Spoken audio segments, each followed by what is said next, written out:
It's Monday, May 13. This is the news on PBCJ. I am Simone Absalom.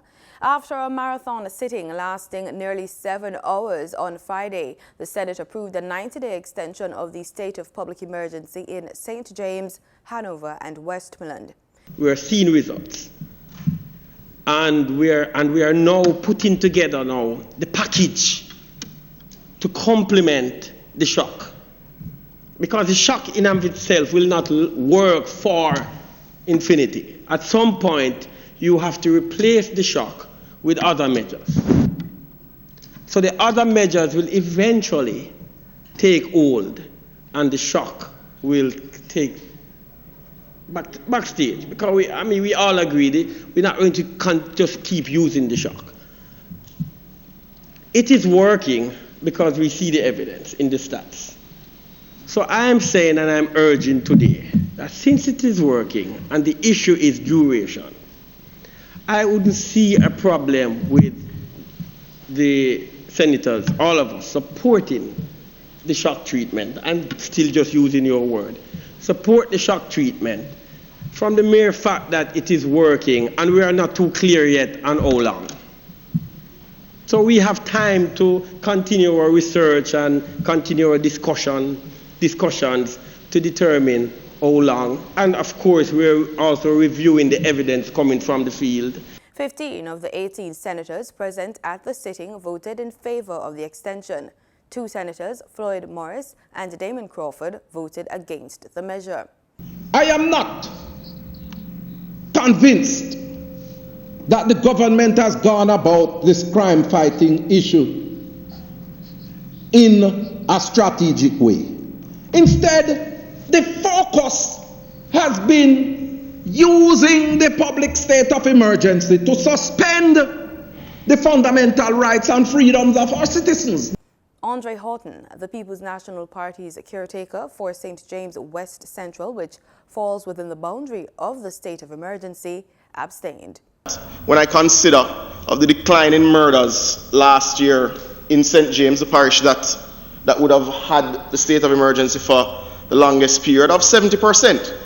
Now, earlier in the conversation, I think senators on both sides alluded to the fact that when we quote statistics, sometimes we get lost, that it is human beings' lives that were saved. Now, an action that was taken saved the lives of many, many persons in St. James. I think that has to be widely accepted. Since that extension wasn't granted, there has been an increase of murders where 21 more persons were murdered as at May 4th, I believe is the date, when compared to the same period last year. So take the statistics. 21 Jamaicans were murdered without it being in place. Now, I recall in December, one of the arguments which wasn't accepted, but is an argument I'm hoping you will accept this afternoon, colleagues on the other side, is that the recommendation from the security forces that we all have to trust and we all have to help the country build on their own trust in those security forces, because we actually do need them for civility and basic decency to be maintained in Jamaica. Their advice to us was that they were not yet ready for it to be removed. It didn't find favor. We weren't able to secure your support on that basis. But I ask you this afternoon, on the basis of their advice, that the situation in these 3 parishes is still so grave that they require these extraordinary powers to save Jamaicans' lives, to reconsider your position. Police Commissioner Major General Anthony Anderson says the Jamaica Constabulary Force is moving to improve its response to complaints from the public. Commissioner Anderson made the comments at a recent media conference in which he addressed a wide range of issues. Commissioner Anderson expanded on the move to improve the JCF's service delivery. He says he's instructed commanding officers to be more attentive to the welfare of those under their command. Work on the US $56 million Hagley Park Road Improvement Project, designed to significantly improve traffic flow in the corporate area, is on track for completion by the end of the summer. In a recent interview with JIS, Senior Communications and Customer Services Officer at the National Works Agency, Ramona Lawson, said that the bridge works are practically done. The Hagley Park Road Improvement Project includes the widening of 3.6 kilometers of road from Portia Simpson Miller Square to Maxfield Avenue, constructing a double overpass, installing and upgrading a number of traffic signals and street lights, undertaking drainage improvement, and setting back perimeter fences and boundary walls. It forms part of the government's legacy projects being implemented by the NWA to improve the island's road network in order to enhance the quality of life for citizens and stimulate economic growth and development. Tourism Minister Edmund Bartlett says small-scale Jamaican property owners who provide hospitality services in the country's tourism sector will not be required to pay a tax for their properties, as has been the case for players in the British Virgin Islands. He says Jamaica is currently in an advanced stage of negotiations with Airbnb for them to pay over to the government a cess towards helping small players in this sector to effectively market their properties. Airbnb property owners in the BVI will now be required to pay a hotel accommodation tax. The new development comes 5 months after a memorandum of understanding was signed with the United States-based homestay providers Airbnb. He said that Jamaicans who provide homestay vacations on the Airbnb platform welcomed approximately 89,000 visitors in 2018, which is a significant increase over the previous year's numbers. President of the Jamaica Promotions Corporation, JAMPRO, Diane Edwards, says the country is moving in the right direction and is on a trajectory to achieving its Vision 2030 target of being a place of choice to live, work, raise families, and do business. Edwards was speaking at the Jamaica Employers Federation annual conference at the Moon Palace Jamaica Grand Resort in Ocho Rios on Friday.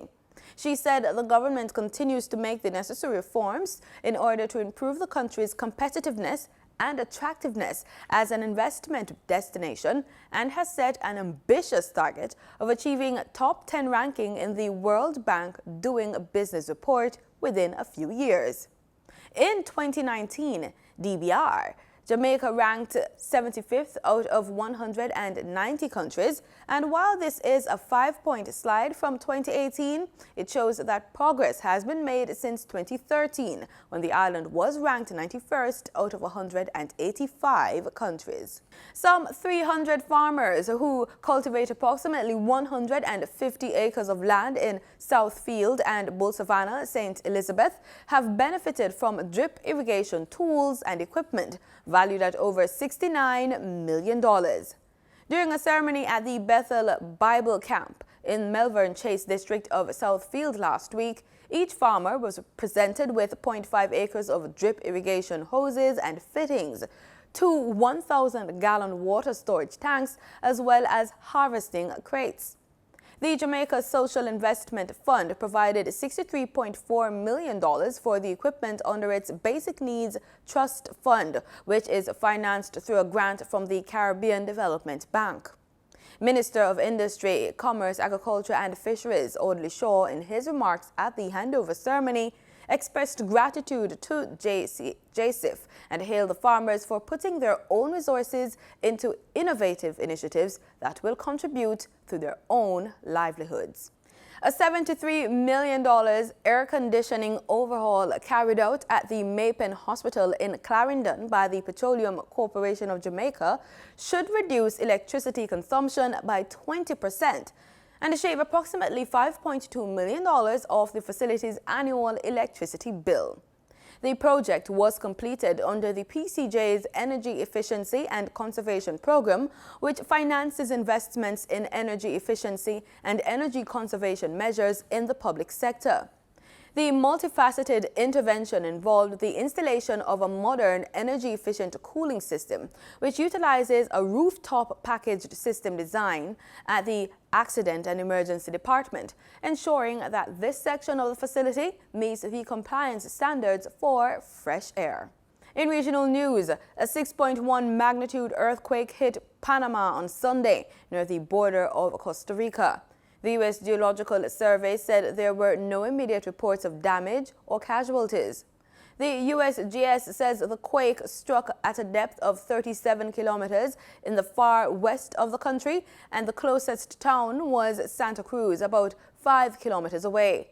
There was no tsunami alert issued from the Pacific Tsunami Warning Center, and the USGS said there was a low likelihood of casualties and damage. The Caribbean Court of Justice, CCJ, on Friday reserved judgment in the appeal brought by Guyana's opposition leader Brat Jagdeo, challenging a court ruling that invalidated a motion of no confidence passed in the National Assembly last year. The appeal by Mr. Jagdeo is among 3 matters before the CCJ regarding a vote of no confidence. The other cases are to determine whether a majority of 34 votes were needed to ensure the fall of the government and whether President David Granger and his government should have resigned and allowed for fresh elections within 90 days of the vote of no confidence on December 21. Peter Richard of CMC News gives us the latest. It's a ruling that will be highly anticipated, because it will have implications not only for Guyana but for Caribbean countries, especially as it relates to the whole question of what constitutes a majority in many parliaments. The CCJ will have to decide whether, in the case of Guyana, 34 votes constitute a majority in the 65-member National Assembly, or, as the opposition contends, it should be 33. Many Caribbean countries have legislative chambers with odd numbers, and the ruling could well set a precedent on how absolute or simple majorities are obtained.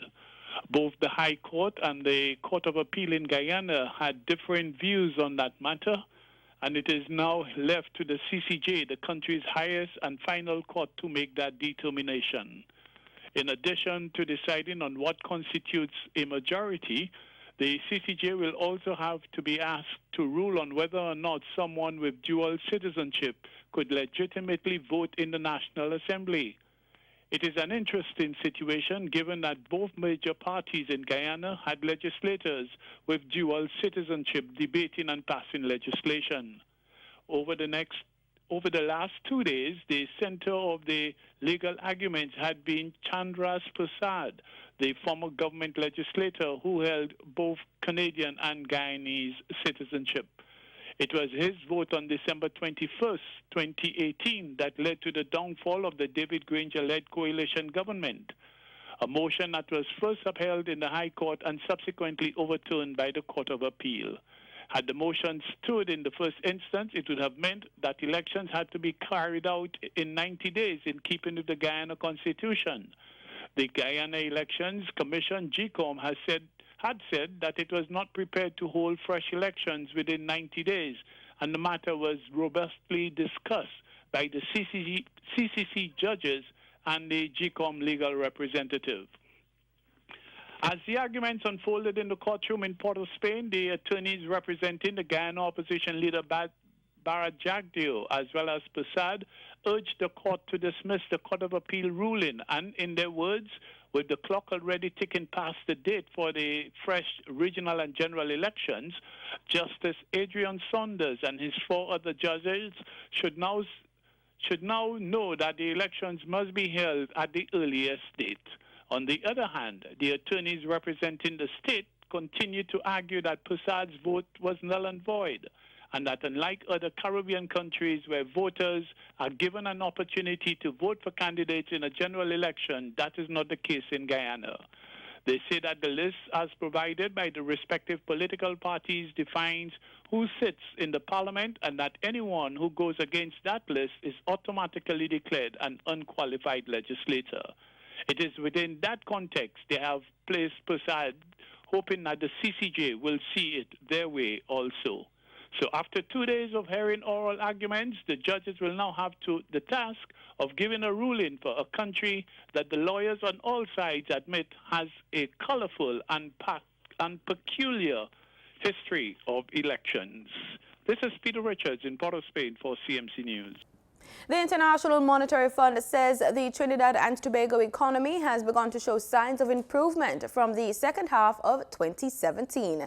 IMF Director of Communications Jerry Rice made the announcement at a press conference last week. In Tobago, we believe it has started showing signs of improvement from the second half of 2017 and is estimated to have actually returned to positive growth in 2018.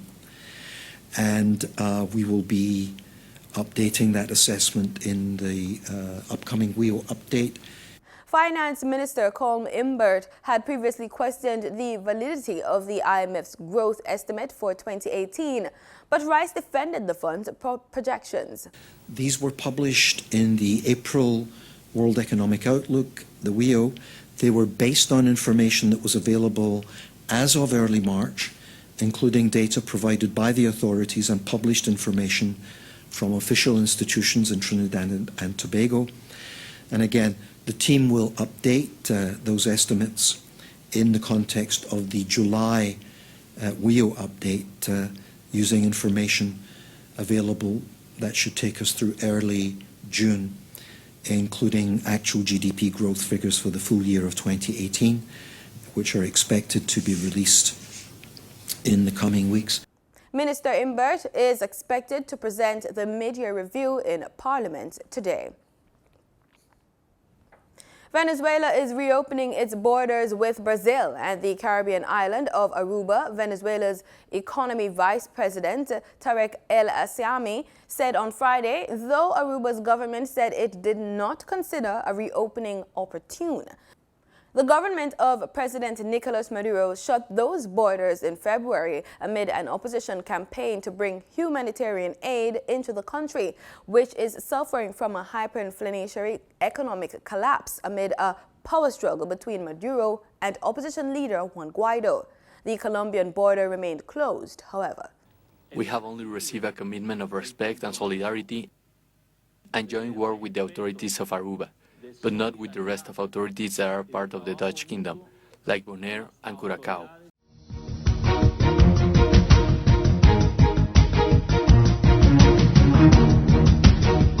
In sports, West Indies interim head coach Floyd Reefer says batsman Shai Hope will be one of the keys to the Caribbean team's batting in the future. His comments following the right-handers' back-to-back hundreds in the ongoing series Tri-Nation Series. Hope made 170 in last Sunday's opener against Ireland in a world record 365-run opening stand with John Campbell before hitting 109 against Bangladesh in the second game on Tuesday, which West Indies lost by 8 wickets. Reefer said what made Hope so important to the Windies lineup was his ability to dictate the pace of the innings while also batting deep.